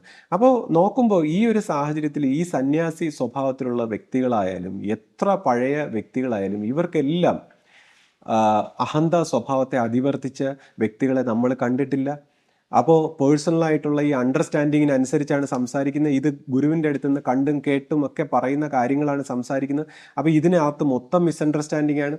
അപ്പോൾ അതെന്താന്ന് വെച്ചാൽ ഇപ്പം തന്നെ ഞാൻ തന്നെ ഓരോ കാര്യങ്ങൾ സംസാരിക്കുമ്പോൾ ചില ഗുരുവാണികളൊക്കെ എടുത്തുകൊണ്ട് വെച്ച് എന്നോട് ചില ആൾക്കാർ തർക്കിക്കാറുണ്ട്. അപ്പോൾ ഈ ഗുരുവാണികളിൽ ഗുരുക്കന്മാർ ഓരോ സാഹചര്യത്തിൽ ഓരോ വ്യക്തികളെടുത്ത് വ്യക്തമായിട്ട് പർട്ടിക്കുലർ സാഹചര്യത്തിലൊക്കെയാണ് സംസാരിക്കുന്നത്. അപ്പോൾ ഇതിനെ എടുത്ത് മിസ്ഇൻറ്റർപ്രറ്റ് ചെയ്യുകയാണ്. അത് വ്യക്തമായിട്ട് അതിനെക്കുറിച്ച് ആധ്യാത്മിക രംഗത്ത് ഇങ്ങനെ പറയും, അതായത് പാരറ്റ്, തത്തമ്മയെ പോലെ, അതായത് തത്തമ്മയെ പൂച്ച പൂച്ച എന്ന് പറയുമ്പോൾ തത്തമ്മ അത് പറയുന്ന ഒന്നും അറിയാതെയാണ്. അതുപോലെ തന്നെ ഗുരുക്കന്മാർ പറയുന്ന കാര്യങ്ങളെ തത്തമ്മയെ പൂച്ച പൂച്ച പോലെ നമ്മളിങ്ങനെ പറയുക, എടുത്തു വെച്ച് ഉപയോഗിക്കുക. അല്ലാതെ നമുക്ക് അതിൻ്റെ ഒരു സത്ത മനസ്സിലായിട്ടില്ല. കാര്യം ഗുരു ഉദ്ദേശിച്ച ഗുരുവിൻ്റെ ആധ്യാത്മിക തലത്തിൽ നിന്ന് മാത്രമേ അതിനെ മനസ്സിലാക്കാൻ പറ്റൂ. അപ്പം അതുകൊണ്ടാണ് ഈ ഗുരുക്കന്മാർ, യഥാർത്ഥ ഗുരുക്കന്മാർ അധികം പുസ്തകങ്ങളോ ഈ സംഹിതകളോ ഒന്നും എഴുതി ഉണ്ടാക്കാത്ത, കൂടുതൽ എഴുതി ഉണ്ടാക്കില്ല. അവർ ഈ സനാതന ധർമ്മം, നിത്യനൂതനമായ ധർമ്മം ആത്മാവിൽ നിന്ന് ആത്മാവിലേക്കാണ് പരിണമിക്കേണ്ടത്. അത് നിശബ്ദതയിലൂടെയാണ്. അപ്പോൾ അതുകൊണ്ടാണ് ഈ ഗുരുമാർഗങ്ങളുടെ പ്രസക്തി. അപ്പോൾ ഈ സനാതന ധർമ്മത്തെ പുസ്തകങ്ങളിലാക്കി കഴിഞ്ഞാൽ ഈ പുസ്തക രൂപത്തിൽ അത് 100 വ്യാഖ്യാനങ്ങളാണ്. ഇപ്പോൾ ഈ ഭഗവത്ഗീത ഉണ്ടെങ്കിൽ അതിന് ലക്ഷക്കണക്കിന് വ്യാഖ്യാനങ്ങളുണ്ട്. അപ്പോൾ ഓരോ വ്യക്തികളും ഓരോ രീതിയിൽ ഇതിനെ ഇൻ്റർപ്രറ്റ് ചെയ്യുന്ന ഒരു സാഹചര്യത്തിൽ ഗുരുക്കന്മാർ സത്യം പറഞ്ഞാൽ ഈ പുസ്തകങ്ങൾ എഴുതാറില്ല അധികം. അവർ ഡയറക്റ്റ് സത്സംഗത്തിലൂടെ ശിഷ്യന്മാരെ വാർത്തെടുക്കുന്ന ശിഷ്യന്മാരാണ് അവരുടെ പുസ്തകങ്ങൾ. അപ്പോൾ ഇങ്ങനത്തെ ഒരു സാഹചര്യത്തിൽ, അധികം ഡെവലപ്ഡ് ആയിട്ടുള്ള ശിഷ്യന്മാർ ഉണ്ടാകാത്തൊരു സാഹചര്യത്തിൽ, ഈ പറയുന്ന ഗുരുവാണികളെ മിസ്ഇൻറ്റർപ്രറ്റ് ചെയ്യുന്ന ഒരു സാഹചര്യത്തിൽ വളരെയധികം ഒരു മിസ്അണ്ടർസ്റ്റാൻഡിങ്ങിലൂടെ കടന്നു പോകുന്ന ഒരു സമയമാണ്. അപ്പോൾ ആ സമയത്ത് ശിഷ്യഭൂതയ്ക്ക് ഇങ്ങനെ ഒരു അനുഭവം ഉണ്ടാകുന്നു. അപ്പോൾ ശിഷ്യഭൂതയ്ക്ക് ഒരു ഗുരുവിന് ഒരിക്കലും ഗുരുവിൻ്റെ മഹിമ പറയാൻ കഴിയില്ല. അപ്പോൾ ഇപ്പം നമ്മുടെ ഗുരുവിനെ ആയാലും അക്കാലത്ത് ശിഷ്യഭൂത ഉൾപ്പെടെയുള്ള ശിഷ്യ സമൂഹമാണ് ഗുരുവിൻ്റെ ആ മഹത്വത്തെക്കുറിച്ച്, അല്ലെങ്കിൽ സൂക്ഷ്മ സ്വഭാവത്തിൽ മറ്റു ഗുരുക്കന്മാരാണ് ഗുരുവിൻ്റെ മഹത്വത്തെക്കുറിച്ച് പറഞ്ഞത്. ഗുരു ഒരിക്കലും താൻ എന്തെങ്കിലും ഒരു മഹിമയോ ഉണ്ടെന്നോ അല്ലെങ്കിൽ ഒന്നും ഗുരു സംസാരിച്ചിട്ടില്ല എന്നുള്ളതാണ്.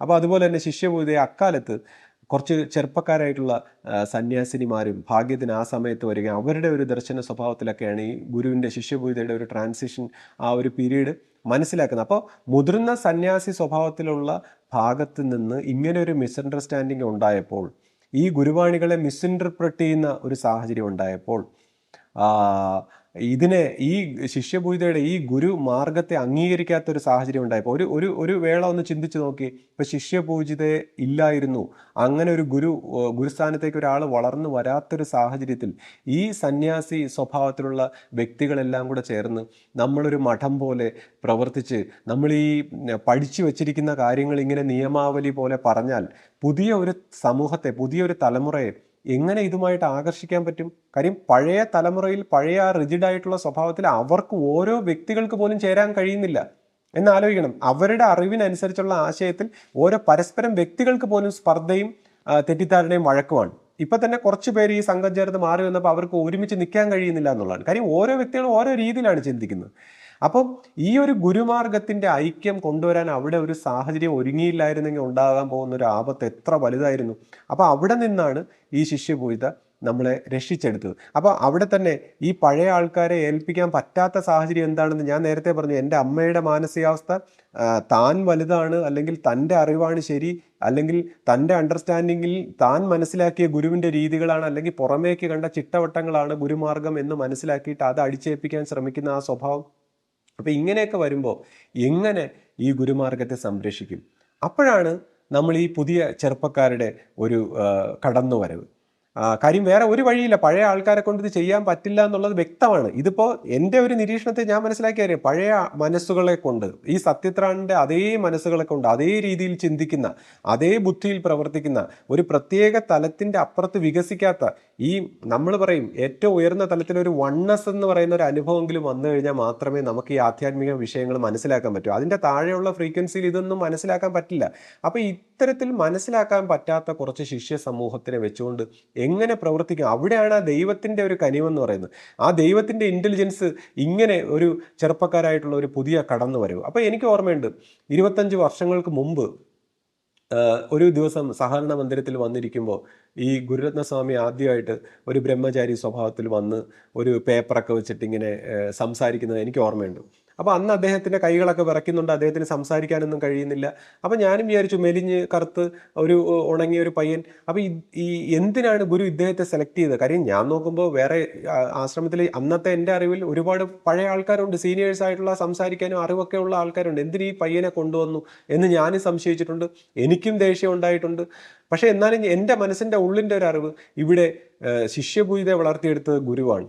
ആ ഗുരുവാണ് ഇത് ചെയ്തതെങ്കിൽ എന്തെങ്കിലും കാര്യം കാണും എന്നുള്ളൊരു ചിന്തയിൽ നമ്മൾ അതിനെ ഫോളോ ചെയ്തു. അപ്പോൾ ആ ചെറുപ്പക്കാരൻ പല കാര്യങ്ങൾ പ്രവർത്തിച്ചു വരുന്നത് നമ്മൾ കണ്ടു. അപ്പോൾ അതിൽ തന്നെ ഇപ്പോൾ 25 വർഷങ്ങൾക്ക് ശേഷം കഴിഞ്ഞ ദിവസം ഈ പറയുന്ന ഒരു പൂജിത പീഠം സമർപ്പണവുമായി ബന്ധപ്പെട്ട അദ്ദേഹത്തിൻ്റെ ഒരു പ്രഭാഷണം കേൾക്കുമ്പോഴാണ് സത്യം പറഞ്ഞാൽ എനിക്കിഷ്ടപ്പെട്ട ഒരു പ്രഭാഷണം ഇപ്പോഴാണ് ഞാൻ കണ്ടത്. ഇതിൻ്റെ ഇടയിലുള്ള മറ്റ് പ്രഭാഷണങ്ങൾ അഫ്കോഴ്സ് അദ്ദേഹത്തിൻ്റെ ആ പ്രഭാഷണങ്ങൾ ഇഷ്ടപ്പെടുന്ന ഒരുപാട് വ്യക്തികളുണ്ട്, അത് ആസ്വദിക്കുകയും അദ്ദേഹത്തിന് വളരെ മഹിമയെല്ലാം കൽപ്പിക്കുന്ന വ്യക്തികളുണ്ട്. പക്ഷേ ഓരോരുത്തർക്കും ഒരു പേഴ്സണൽ ടേസ്റ്റ് ഉണ്ടാവുമല്ലോ. അപ്പം ഞാൻ പറഞ്ഞ എൻ്റെ ടേസ്റ്റിന് യോജിച്ച ഒരു പ്രഭാഷണം ഞാൻ അധികം കേട്ടു. കാര്യം അത് എനിക്ക് ഒത്തിരി സാഹിത്യ സ്വഭാവത്തിലും അല്ലെങ്കിൽ മറ്റ് വേറൊരു രീതിയിലായിട്ട് എനിക്ക് തോന്നിയിട്ടുണ്ട്. അപ്പോൾ എൻ്റെ ഒരു ടേസ്റ്റിന് യോജിക്കുന്നില്ല. പക്ഷേ ഈ കഴിഞ്ഞ ദിവസമാണ്. അപ്പോൾ ഞാൻ വിചാരിച്ചു 25 വർഷം കൊണ്ട് ഗുരു എടുത്ത ആ സെലക്ഷൻ അത് ശരിയായി, അല്ലെങ്കിൽ അത് ആ ഒരു നമ്മളെപ്പോലത്തെ സാധാരണക്കാരെ എടുത്തു വെച്ച് ഇങ്ങനെ വളർത്തുന്നതല്ലേ ഗുരുമാർഗം. അപ്പോൾ ഇനി വരുന്ന 25 വർഷത്തിൽ അദ്ദേഹത്തിൻ്റെ മാറ്റം എന്തായിരിക്കും, അല്ലെങ്കിൽ അങ്ങനെ മാറുമ്പോഴല്ലേ ആ ഗുരുമാർഗം ശരിയാവുന്നത്. അപ്പോൾ എനിക്ക് മനസ്സിലായി ഇതുപോലെയാണ് ഗുരു നമ്മളെ ഓരോരുത്തരെയും എടുത്തു വെച്ചിട്ട് ഇങ്ങനെ പരിവർത്തനപ്പെടുത്താനായിട്ട് പരിശ്രമിക്കുന്നത്. അപ്പോൾ ഇതെല്ലാം ഒരു 25 വർഷത്തെ പ്രോസസ്സ് കൊണ്ടാണ് ഒരു മാറ്റം ഉണ്ടാകുന്നത്. അപ്പോൾ ആ ഒരു കാലഘട്ടത്തിൽ ഈ പ്രായം ആയിട്ടുള്ളവരുടെ ഭാഗത്ത് നിന്ന് എന്തുകൊണ്ടത് സഹകരണം ഉണ്ടായില്ല, അല്ലെങ്കിൽ ഒരുപക്ഷെ അവർ ഈ ഔട്ട്സൈഡ് ആയിട്ടുള്ള പ്രവൃത്തികൾ എങ്ങനെ ആണ് ചെയ്യുന്നത് എന്നുള്ളത് അവരുടെ ഈ പറയുന്ന ഒരു അഹന്താ സ്വഭാവം എല്ലാം ഉപേക്ഷിച്ചുകൊണ്ട് ഈ ഗുരുമാർഗത്തെ വണങ്ങിക്കൊണ്ട് ഇതിൻ്റെ കൂടെ നിന്ന് പ്രവർത്തിപ്പിച്ചിരുന്നെങ്കിൽ ഒരു പക്ഷേ ഈ ചെറുപ്പക്കാർക്ക് അത് മനസ്സിലാക്കാൻ പറ്റും. പക്ഷേ ആ ചെറുപ്പക്കാരെ സംബന്ധിച്ച് അവരത് നേരിട്ട് കണ്ട് പരിചയിച്ചിട്ടില്ലാത്തതിൻ്റെ ചില അപജയങ്ങളും കുഴപ്പങ്ങളും ഒക്കെ വരുന്നതൊക്കെ നമ്മൾ കണ്ടിട്ടുണ്ട്. അപ്പോൾ ഇപ്പോൾ ഒരു കുഴപ്പവും കുറ്റവും ഇല്ലാതെ ആർക്കും മനുഷ്യ സഹജമായി പ്രവർത്തിച്ചു വരുമ്പോൾ എന്തെല്ലാം നമ്മൾ ആര് പ്രവർത്തിച്ചാലും ഈ പറഞ്ഞ കുറ്റവും കുറവുകളും ഒക്കെ ഉണ്ടാകും. അപ്പോൾ ആ ഒരു ഭാഗത്ത് കുറ്റവും കുറവുകളും എല്ലാം ഉണ്ടായിട്ടുണ്ടെങ്കിലും മറ്റൊരു ഭാഗത്ത് ഈ ഗുരുമാർഗത്തെ പ്രിസർവ് ചെയ്തു എന്നുള്ള അർത്ഥത്തിൽ അവരുടെ ഭാഗത്തു നിന്നുള്ള എല്ലാ വീഴ്ചകളെയും ഈ പരമ്പര ക്ഷമിക്കാൻ ബാധ്യസ്ഥരായിട്ടിരിക്കുകയാണ്. കാര്യം എന്ത് വീഴ്ച ആരിൽ നിന്നുണ്ടായാലും ഈ പറയുന്ന ഗുരുമാർഗത്തെ സംരക്ഷിക്കാൻ കഴിഞ്ഞു എന്ന് പറയുന്നത് നിസ്സാരമായിട്ടുള്ളൊരു കാര്യമല്ല. കാര്യം അത്രമാത്രം ഒരു പ്രതിസന്ധി ഘട്ടത്തിൽ നിന്നാണ് ഈ പരമ്പര പരിണമിച്ചു വന്നിരിക്കുന്നത്. അപ്പോൾ അതുകൊണ്ട് നമ്മൾ ഓരോരുത്തരും ഈ പറയുന്ന മനസ്സിനെ വിശ്വസിച്ചുകൊണ്ട്, ഈ പറയുന്ന സത്യത്രാണൻ്റെ ചിന്താഗതിയിലുള്ള ഈ മനസ്സിനെ വിശ്വസിച്ചുകൊണ്ട് സംശയിക്കാനും പകപോക്കാനും, ഇപ്പം നമ്മളിപ്പോൾ ഒരുപാട് വിഷമങ്ങൾ ഉണ്ടാകുന്നു എന്ന് പറയുന്ന വ്യക്തികളുടെ മുഖത്ത് വിഷമങ്ങളെക്കാൾ കൂടുതൽ പകയും വിദ്വേഷവും ഒക്കെയാണ് ഞാൻ കാണുന്നത്.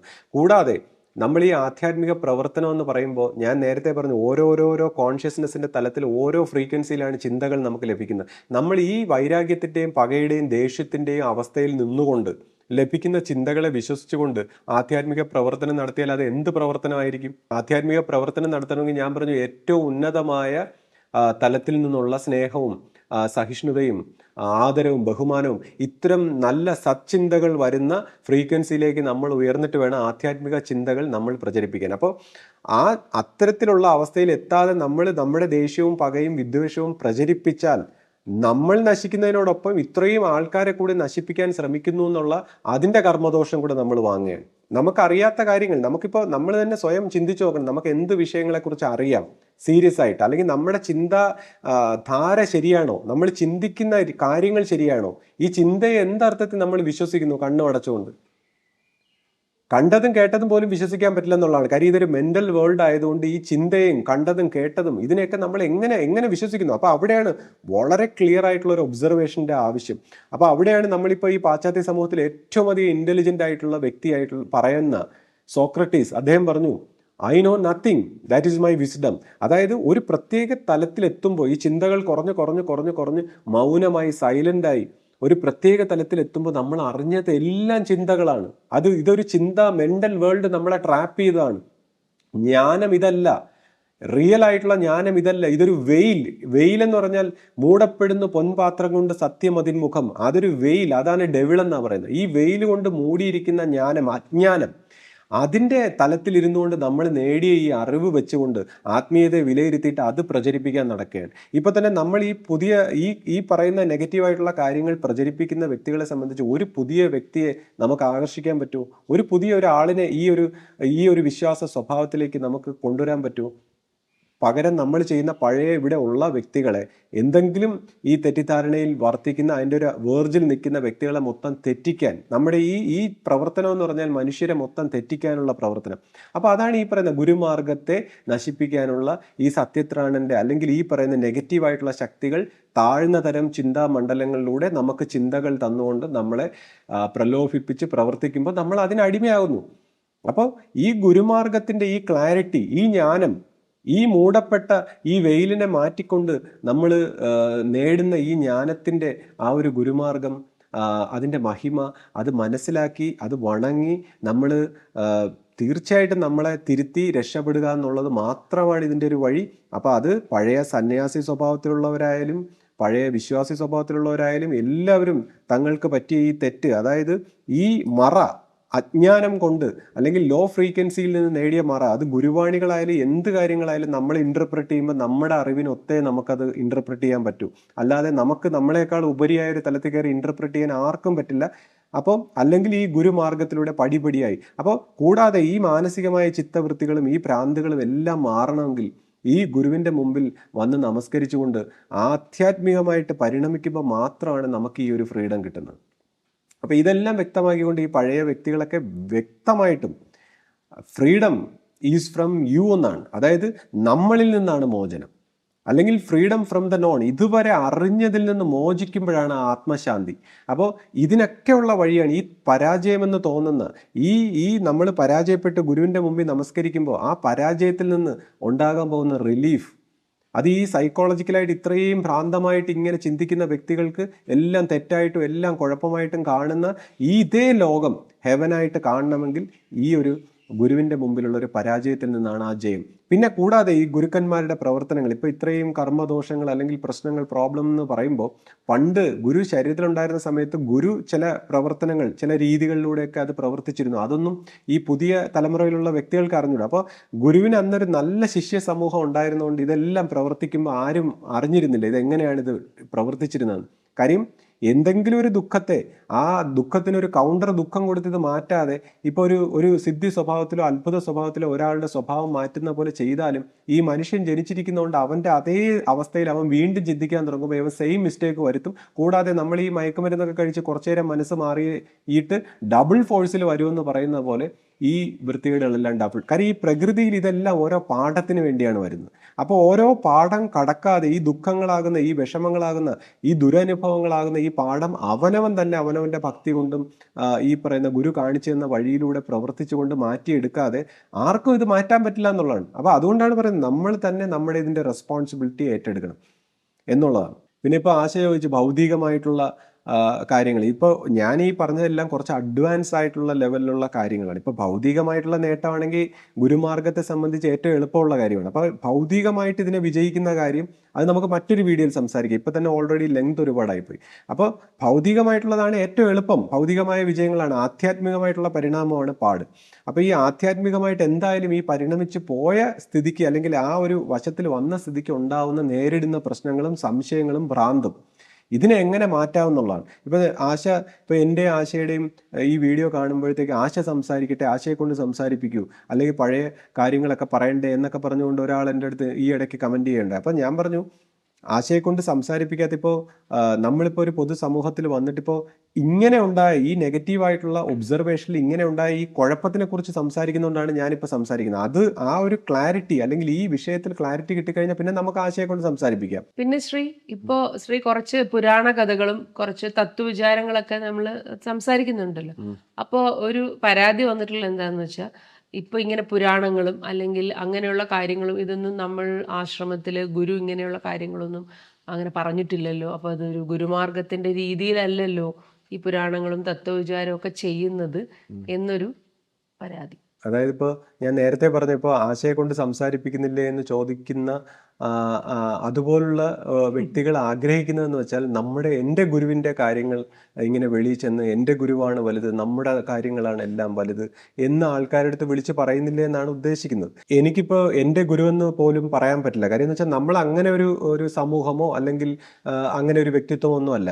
അപ്പോൾ തീർച്ചയായിട്ടും നമുക്ക് എൻ്റെ ഗുരുവിൻ്റെ എന്ന് പറയുമ്പോൾ പോലും മറ്റുള്ളവരെ സംബന്ധിച്ച് അത് വിഷമം ഉണ്ടാക്കുന്ന ഒരു കാര്യമാണ്. ഒരു സമൂഹത്തിൽ നമ്മൾ സംസാരിക്കുമ്പോൾ നമ്മൾ പറയാൻ ഉദ്ദേശിക്കുന്നത് ദൈവകാരുണ്യമായിട്ട് നമ്മുടെ ഗുരുവിൽ നിന്ന് എല്ലാവർക്കും യോജിച്ച, എല്ലാ മതസ്ഥർക്കും ജാതിയിലുള്ളവർക്കും എല്ലാ മനുഷ്യർക്കും യോജിച്ച കുറച്ച് നല്ല കാര്യങ്ങൾ, ശാന്തിയും സമാധാനത്തോടെയും ജീവിക്കാനുള്ള കുറച്ച് നല്ല കാര്യങ്ങൾ ഉണ്ട് എന്ന് അറിയിക്കുക എന്നുള്ളതാണ് നമ്മുടെ ഒരു കടമ.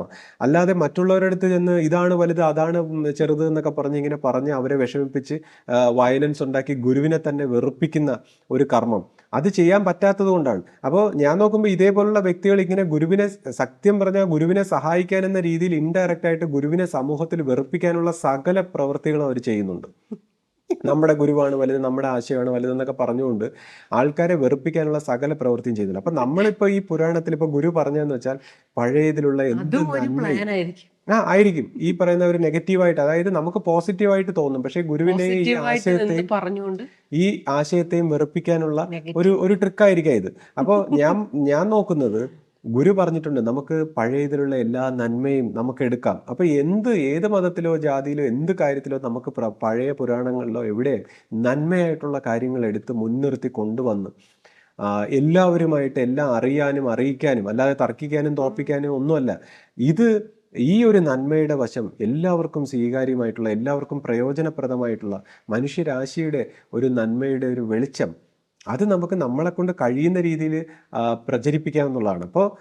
ഇപ്പോൾ ഈ തത്വവിചാരം അല്ലെങ്കിൽ ഞാൻ ഇതുപോലുള്ള കാര്യങ്ങൾ പറയുന്നത് തന്നെ ഇങ്ങനെയുള്ള ഒരു സംശയം ഉണ്ടായ സ്ഥിതിക്ക് ആ സംശയത്തിൻ്റെ ഒരു ദൂരീകരണം എന്നുള്ള അർത്ഥത്തിൽ മാത്രമാണ് നമ്മൾ ഇതുപോലുള്ള കുറച്ച് കാര്യങ്ങൾ പറയുന്നത്. പിന്നെ എൻ്റെ ഒരു സുഹൃത്ത് ഈ ഇടയ്ക്ക് പറയുകയുണ്ടായി, അദ്ദേഹത്തിൻ്റെ അച്ഛൻ പറഞ്ഞു, അതായത് ഗുരുവേ എന്നൊരു വിളി മാത്രം മതി, പ്രാർത്ഥനയും വേണ്ട, ഒന്നും വേണ്ട, മറ്റൊരു കാര്യത്തിൻ്റെ ആവശ്യമില്ല, ഗുരുവേ എന്നൊരു വിളി മാത്രം മതി, ബാക്കിയെല്ലാം മനസ്സിന് ഇങ്ങനെ ശക്തിപ്പെടുത്താനായിട്ടാണ് ഈ കുറേ പരിപാടികളൊക്കെ, അതിൻ്റെ ഒന്നും ആവശ്യമില്ല. ശരിയാണ്, ഇപ്പം ഗുരുവേ എന്നുള്ളൊരു വിളി മതി, പക്ഷെ ആ വിളി എങ്ങനെ വരും?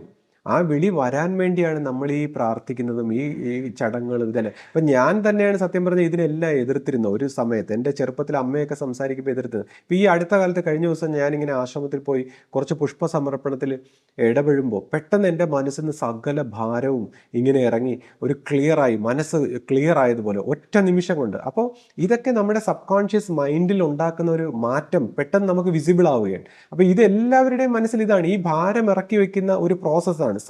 ഒരു പ്രതീകാത്മകമായി നമ്മളൊരു കർമ്മം ചെയ്യുമ്പോൾ സബ് കോൺഷ്യസ്ലി നമ്മുടെ മനസ്സിൽ നിന്ന് ഒരു ഭാരം ഇറങ്ങിപ്പോവുകയാണ്. അപ്പോൾ ഇങ്ങനെയൊക്കെയുള്ള കാര്യങ്ങൾ തന്നിരിക്കുന്നത്, ഇപ്പൊ ഗുരുവേ എന്നൊരു വിളി മതി. ശരിയാണ്, ഒരു ഗുരുവിൻ്റെ അടുത്ത് എത്തിക്കഴിഞ്ഞാൽ, ഒരു പൂർണ്ണനായ ഒരു ഗുരുവിൻ്റെ അടുത്ത് എത്തിക്കഴിഞ്ഞാൽ ഗുരുവേ എന്നൊരു വിളി മതി. പക്ഷേ അവസാനവും നമ്മൾ ആ വിളിക്കണം. പക്ഷേ ഇതിൻ്റെ ഇടയിൽ നമുക്ക് ജനിച്ചു പോയിട്ട് മരിക്കുന്നവരെ കുറച്ച് കാലഘട്ടം ഉണ്ടല്ലോ. അപ്പോൾ ഈ സമയത്തുള്ള നമ്മുടെ വിഷമങ്ങളെല്ലാം മാറാനും നമുക്ക് പോസിറ്റീവായിട്ടിരിക്കാനും ഈ പറഞ്ഞ ദുരിതങ്ങളും പ്രശ്നങ്ങളും ഇതെല്ലാം വന്നപ്പോൾ അവിടെ നിന്ന് രക്ഷപ്പെടാനും ഈ ഗുരുവാക്കുകൾ അനുസരിച്ചുകൊണ്ടോ അല്ലെങ്കിൽ ഇതുപോലുള്ള കുറച്ച് പ്രാർത്ഥനകളും കുടുംബ പ്രാർത്ഥനകളും ഈ പുഷ്പ സമർപ്പണങ്ങളും അതുപോലുള്ള കുറച്ച് കാര്യങ്ങളിൽ പങ്കെടുത്തുകൊണ്ട് നമ്മുടെ മനസ്സിനെ എത്രയും നമ്മുടെ ആ ഭക്തി ഭാവനയിൽ നിലനിർത്താൻ പറ്റും അത്രയും നമ്മുടെ പ്രശ്നങ്ങൾ കുറഞ്ഞിരിക്കും എന്നുള്ളതാണ് എൻ്റെ മനഃശാസ്ത്രം. ഇപ്പോൾ ഇസ്ലാം മതത്തിൽ അവർ 5 നേരം നിസ്കരിക്കുന്നു. എന്തിനാണ്? നമ്മൾ ഭൗതികമായിട്ട് നമ്മുടെ മനസ്സിങ്ങനെ വ്യാപരിക്കുമ്പോൾ, എല്ലാ പ്രശ്നങ്ങളിലും ഒക്കെ ഇങ്ങനെ വ്യാപരിക്കുമ്പോൾ അതിനെ ഇടയ്ക്കിടയ്ക്ക് ഇങ്ങനെ പിടിച്ച് സെൻറ്ററിലേക്ക് കൊണ്ടുവരാനാണ്. അതുപോലെയാണ് നമ്മൾ ഈ ഭക്തികളും ആരാധനകളും പുഷ്പ സമർപ്പണങ്ങളും കുടുംബ പ്രാർത്ഥനയും ഇതുപോലുള്ള കാര്യങ്ങളിൽ നമ്മളിങ്ങനെ വ്യാപൃതരാകുമ്പോൾ അതെന്തെങ്കിലും റിവാർഡ് നേടാനല്ല, ആ സമയത്ത് നമ്മൾ ആ വൈബ്രേഷനിലേക്ക് വന്ന് അതിൽ ലയിച്ചിരിക്കുമ്പോൾ അത് തന്നെയാണ് റിവാർഡ്. ആ സമയത്ത് നമ്മുടെ മനസ്സ് ശുദ്ധമായി, അങ്ങനെ നിരന്തരം ശുദ്ധമാക്കി വെക്കാനുള്ള ഒരു പരിശ്രമം എന്നുള്ള അർത്ഥത്തിലാണ്. ഇപ്പോൾ മറ്റൊരു വ്യക്തി ഇങ്ങനെ പറയുന്നുണ്ട്, ഇപ്പോൾ വിനായക് സാറൊക്കെ ഇങ്ങനെ പറയുന്നുണ്ട്, അതായത് ഞാൻ ഈ അവതാര സ്വഭാവത്തിലെന്ന് പറയുമ്പോൾ അതും എന്തോ വേറെ തെറ്റായ വ്യാഖ്യാനിച്ചുകൊണ്ട്. ഇപ്പോൾ അവതാരം എന്ന് പറയുമ്പോൾ അദ്ദേഹം പറഞ്ഞ ഏതോ ഒരു ഒരു ഉയർന്ന സന്യാസ സ്വഭാവത്തിലുള്ള എല്ലാവരും ഒക്കെ അവതാര സ്വഭാവം എന്ന് പറയുമ്പോൾ മെൻ്റലായിട്ടുള്ള ഈ തലങ്ങളിൽ എല്ലാവരും അവതാരം തന്നെയാണ്. അങ്ങനെയാണെങ്കിൽ ഒരു സ്റ്റാറിൻ്റെ, അതായത് നമ്മുടെ ഇംഗ്ലീഷ് വാക്കിൽ ഈ സ്റ്റാർ എന്നുള്ള അർത്ഥത്തിലാണ് മാസ്റ്റർ, ഫാദർ, ഇതെല്ലാം മദർ, സൺ എന്ന് പറയുമ്പോൾ തന്നെ സ്റ്റാറാണ്. ഡോട്ടർ. അപ്പോൾ ഈ സ്റ്റാർ സ്റ്റാർ സ്റ്റാർ ആ സ്റ്റാറിൽ നിന്നാണ് ഇതെല്ലാം ഉണ്ടായിരിക്കുന്നത്. അപ്പോൾ വി ആർ ഓൾ ഡിക്ലൈൻഡ് എന്നാണ് നമ്മൾ ഫോളൻ സ്റ്റാർ എന്നാണ് പറയുന്നത്. അപ്പോൾ എല്ലാവരും ആ അർത്ഥത്തിൽ ഫോളൻ സ്റ്റാർസ്, അപ്പോൾ അല്ലെങ്കിൽ സ്റ്റാർ ഇൻ ദ പ്രോഗ്രസ് ആണ്. അപ്പോൾ ആ അർത്ഥത്തിലല്ല ഞാൻ ഈ അവതാരം എന്ന് പറഞ്ഞത്. ഞാൻ പറഞ്ഞത് ഈ മനസ്സിന്റെ തലത്തിൽ നിന്ന് ഏതെങ്കിലും തലത്തിൽ നിന്ന് വരുന്നൊന്നും അവതാരങ്ങളല്ല. ഈ ദൈവസന്നിധാനത്തിലെത്തി ഈ ശ്രീകൃഷ്ണ പരമാത്മാവിനെ പോലെ ഉപരി മനസ്സെന്നോ അല്ലെങ്കിൽ അതിമാനസ തേജസ്സെന്നോ അത്തരത്തിലുള്ള ഒരു സ്റ്റേറ്റിൽ നിന്ന് ഡിസെൻഡ് ചെയ്യുന്നതിനെയാണ് ഞാൻ അവതാരങ്ങൾ എന്ന് പറഞ്ഞത്. അപ്പം ആ അവതാര സ്വഭാവത്തിലുള്ള ഗുരുക്കന്മാരും, എന്നാൽ ഈ മനുഷ്യ സ്വഭാവത്തിൽ വന്ന് ഈ ജന്മങ്ങൾ കൊണ്ട് ഗുരുവിനോടൊപ്പം നിന്ന് ഈ അതേ അവസ്ഥയിലേക്ക് ഉയർത്തപ്പെടുന്ന അവരെ സദ്ഗുരുക്കന്മാരായിട്ടാണ്. അപ്പോൾ ഇതേ അവസരത്തിൽ ഉയരുമ്പോൾ ഇവർ പറയും ഇത് സത്യത്രാണന്റെ സ്വഭാവം. ഇത് സത്യത്രാണന്റെ എന്ന് പറയാനായിട്ട് ആ വ്യക്തിയല്ല ഇത് പറയുന്നത്, അത് ശിഷ്യന്മാരാണ് പറയുന്നത്. ശിഷ്യന്മാരാണ് ഈ ദർശനത്തിലൂടെ അല്ലെങ്കിൽ ഈ അറിവിൻ്റെ തലത്തിലൂടെ ഈ ഗുരു ഏത് തലത്തെ പ്രതിനിധാനം ചെയ്യുന്നു. അല്ലാതെ ഈ ഗുരു മൈൻഡ് കൊണ്ട് ഏതർത്ഥത്തിൽ അത് മൈൻഡ് പൂർണ്ണമായി ലയിച്ചു തീർന്നു, എന്നിട്ട് ഈ ഗുരുവിലൂടെ ആ സത്യം എങ്ങനെ പ്രവർത്തിക്കുന്നു എന്ന് കാണുന്നത് ശിഷ്യന്മാരെ സ്വഭാവത്തിലൂടെയാണ്. ഇപ്പോൾ കബീർദാസിനെ പോലെ ഉള്ള ഒരു ശിഷ്യൻ തൻ്റെ ഗുരു രാമാനന്ദ സ്വാമിക്ക് അദ്ദേഹം ആ ബ്രഹ്മ സ്വഭാവത്തിൽ വർത്തിക്കുമ്പോഴും അദ്ദേഹത്തിന് ജ്ഞാനവും ഇല്ല, തന്നെക്കുറിച്ച് ഒരു ബോധവും ഒന്നും അറിയാതിരിക്കുമ്പോഴും ഈ ശിഷ്യനാണ് വന്ന് ആ ഗുരുവിനെക്കുറിച്ച്, ഗുരുവിൻ്റെ മഹിമ ഗുരുവിന് പോലും പറഞ്ഞു കൊടുക്കുന്നതെന്നുള്ള ഒരു കഥ. അപ്പോൾ അദ്ദേഹത്തിനെ കുറിച്ചുള്ളൊരു കഥ നമുക്ക് പിന്നീട് പറയാം. വളരെ ഇതേപോലെ ഈ ഹനുമാൻ സ്വാമിയുടെ കഥകൾ പോലെ തന്നെ പ്രസക്തമായൊരു കഥയാണ്. അത് നമുക്ക് മറ്റൊരു വീഡിയോയിൽ പറയാം. അപ്പോൾ എന്തായാലും നമ്മൾ ഈ പറഞ്ഞ കാര്യങ്ങളെ മിസ്അണ്ടർസ്റ്റാൻഡ് ചെയ്യാതെ, തെറ്റിദ്ധരിക്കാതെ, നമ്മൾ ഈ മനസ്സിൽ നിന്ന് സമൂലമായിട്ട് മോചിച്ച അല്ലെങ്കിൽ മനസ്സിൽ നിന്ന് ക്ലിയറായി മാറി നിന്നുകൊണ്ടുള്ളൊരു ഒബ്സർവേഷൻ മാത്രമേ ഈ വിഷയങ്ങൾ മനസ്സിലാകൂ. അത് മനസ്സിലാകാൻ പറ്റാത്ത സാഹചര്യത്തിൽ നമ്മൾ സത്സംഗത്തിൽ തുടരുക എന്നത് മാത്രമാണ് നമുക്ക് ഏക പോംവഴി. ആ സത്സംഗത്തിൽ തുടരാൻ ഗുരുമാർഗം നമ്മളെ സഹായിക്കുന്നു. അപ്പോൾ ഗുരു എന്ന ആ മാർഗത്തിൽ ഗുരു തന്നെയാണ് മാർഗം, അല്ലാതെ വേറെ മാർഗമൊന്നുമില്ല. ഇപ്പൊ ഐ ആം ദ ഗേറ്റ് എന്നൊരു ഗുരുവിന്റെ ഒരു പുസ്തകം ഞാൻ ഇങ്ങനെ കണ്ടു. അതായത് ഗുരു തന്നെയാണ് മാർഗം. ഗുരുമാർഗം എന്ന് പറയുമ്പോൾ നമ്മൾ എന്തെങ്കിലും പ്രത്യേകമായ ഒരു മാർഗമോ തത്വസംഹിതകളോ ഫിലോസഫിയോ ഒന്നുമല്ല. ഗുരു തന്നെയാണ് മാർഗം. ആ ഗുരുവിലൂടെ കയറി അങ്ങ് കടന്ന് ആ സത്യത്തിലേക്ക് പോകൂ എന്നുള്ളതാണ്. അപ്പൊ ആ ഗുരുമാർഗത്തെ തെറ്റിദ്ധരിച്ചിട്ട് അല്ലെങ്കിൽ മനസ്സിലാകാതെയാണ് നമുക്ക് ഇത്തരത്തിലുള്ള സംശയങ്ങൾ ഉണ്ടായത്. അപ്പോൾ ഗുരുമാർഗത്തിനെ കുറിച്ചും മറ്റ് ഇതുപോലുള്ള നല്ല നല്ല കാര്യങ്ങൾ നമുക്ക് വീണ്ടും ഷെയർ ചെയ്യാം. സദ്ഗുരുവേ ശരണം. സദ്ഗുരുവേ ശരണം.